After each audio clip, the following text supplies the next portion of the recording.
Let's get into this with our NBA writer, Bill Reiter. Bill, I guess I'll start just with your reaction. John Wall now joining the Clippers. Yeah, so my reaction is obviously, as you noted, this was expected. Now it's official, and I think it's a coup by Los Angeles. We saw some of the salaries that are out there, some of the guys that got paid a whole bunch of money. John Wall, and this is because he got the buyout, so it's not like he gave up money, but the ability for Los Angeles to get him at the taxpayer mid-level exception, $6.5 million per year, with all the upside that he represents, and if he's healthy, all he can do offensively, it's a great move for a Clippers team.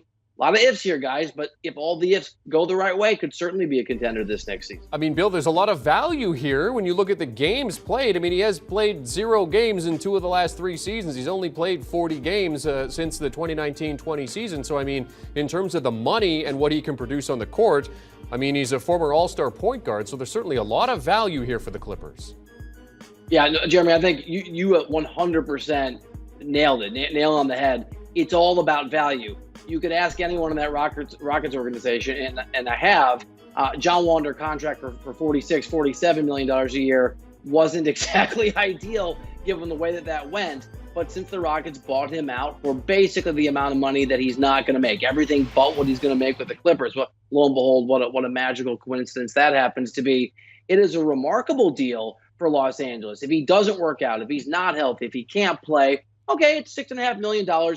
In the scheme of things, that's not a ton of money, not in the modern NBA. But if he is able to be out there, if he's even the guy that we saw in the limited 40, 42 games he played for the Rockets a couple seasons ago, where he averaged 20 points per game, he looked rusty, but he still had that talent.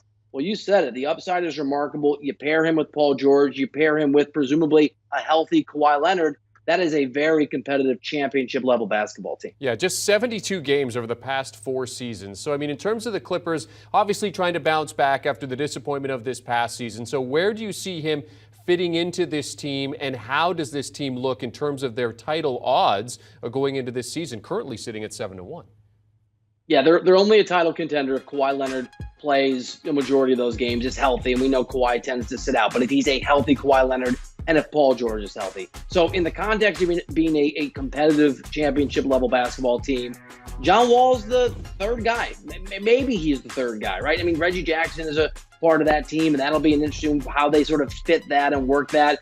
But this is someone who's going to be there for some veteran leadership, for some scoring, probably for long stretches when Kawhi is not playing. We know that Kawhi Leonard, even if he's healthy, believes in player management, sitting out, taking care of his body, treating the season like a marathon. John Wall probably steps up and gets more minutes and takes a heavier burden of that scoring load during those games. And when Paul George is playing and Kawhi Leonard is playing, it is a third option. And when, I think it's not if, it's when defenses have to really hedge on Kawhi Leonard and hedge on Paul George, then John Wall can be dangerous. Well, I appreciate you not using the term load management, which, of course, was the in vogue term for what Kawhi's done over the last number of seasons. Bill, when you look at, the landscape for the Clippers, I mean, what else do they need? Well, their cap situation is not particularly easy. I mean, they don't have a ton of room. The main thing that they needed, he talked to people in that organization around the NBA, was a backup point guard. And this was before the John Wall news came down that it was going to happen. We knew over the last few days this was going to happen. Obviously, now it's official. And what they got in John Wall, and again, we'll just go back to, Jeremy, the word you used, the remarkable value, the remarkable value in getting him. They have a guy, the mid-level, except, like, for example, Patty Mills making more than the MLE, or at least the taxpayer MLE at $6.5 million. They got a guy at not even, or maybe right at backup point guard money, who is going to be, I would presume, the starting point guard. So this was the primary need.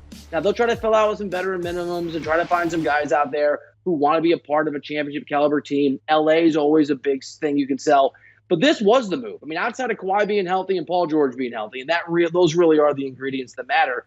What they needed was another point guard. They needed a backup point guard. And now they've actually got the guy that I think is going to be the starting point guard at a ridiculous discount. Yeah, boy, oh boy, could they get a steal here if things work out. Bill Reiter joining us to discuss John Wall becoming the latest member of the Los Angeles Clippers. Thanks very much, Bill. Go enjoy dinner in Spain tonight.